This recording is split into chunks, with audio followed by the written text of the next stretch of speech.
भारत सरकार की अगुवाई में अंतर्राष्ट्रीय मिलेट्स वर्ष के उत्सव के अंतर्गत आयोजित 2 दिवसीय ग्लोबल मिलेट्स यानी श्री अन्न सम्मेलन का शुभारंभ 18 मार्च को प्रधानमंत्री नरेंद्र मोदी ने किया।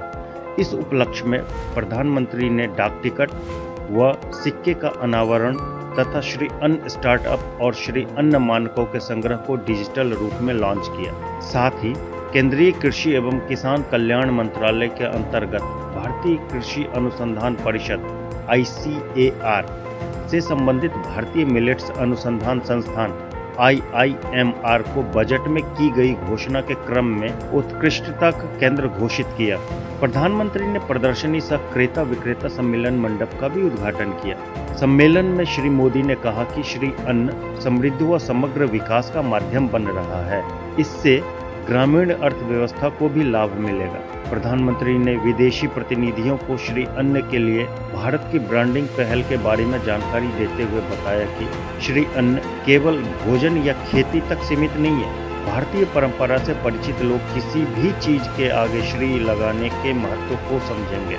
श्री अन्न गांवों व गरीबों से जुड़ा हुआ है। श्री अन्न देश के छोटे किसानों के लिए समृद्धि का द्वार, करोड़ों देशवासियों के पोषण की आधारशिला व आदिवासी समुदाय का सम्मान है। श्री अन्न की फसल कम पानी में अधिक प्राप्त की जा सकती है। रसायन मुक्त खेती के लिए यह नींव है, वहीं जलवायु परिवर्तन से निपटने में मददगार भी है। श्री अन्न को एक वैश्विक आंदोलन में बदलने के लिए भारत सरकार के लगातार प्रयासों को रेखांकित करते हुए प्रधानमंत्री ने बताया कि 2018 में मिलेट्स का पोषक अनाज घोषित किया गया था, जहां किसानों को इसके लाभों के बारे में जागरूक करने से लेकर इसमें रुचि पैदा करने तक सभी स्तरों पर काम किया गया।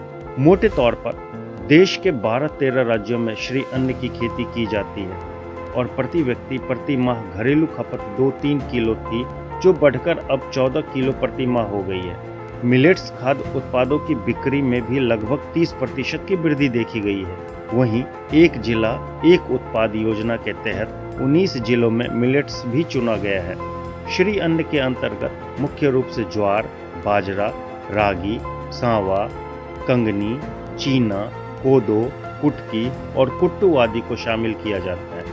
ये अनाज पोषक तत्वों से भरपूर होते हैं। संयुक्त राष्ट्र ने भी भारत के प्रस्ताव पर साल 2023 को इंटरनेशनल मिलेट्स ईयर के रूप में घोषित किया है। इसीलिए सरकार विशेष रूप से इनके उत्पादन और उपयोग को बढ़ावा देने की दिशा में कार्य कर रही है। हाल ही में कृषि मंत्रालय ने मिलेट्स फूड फेस्टिवल का भी आयोजन किया था, जिसमें बहुत सारे मंत्रियों और सांसदों ने हिस्सा लिया था।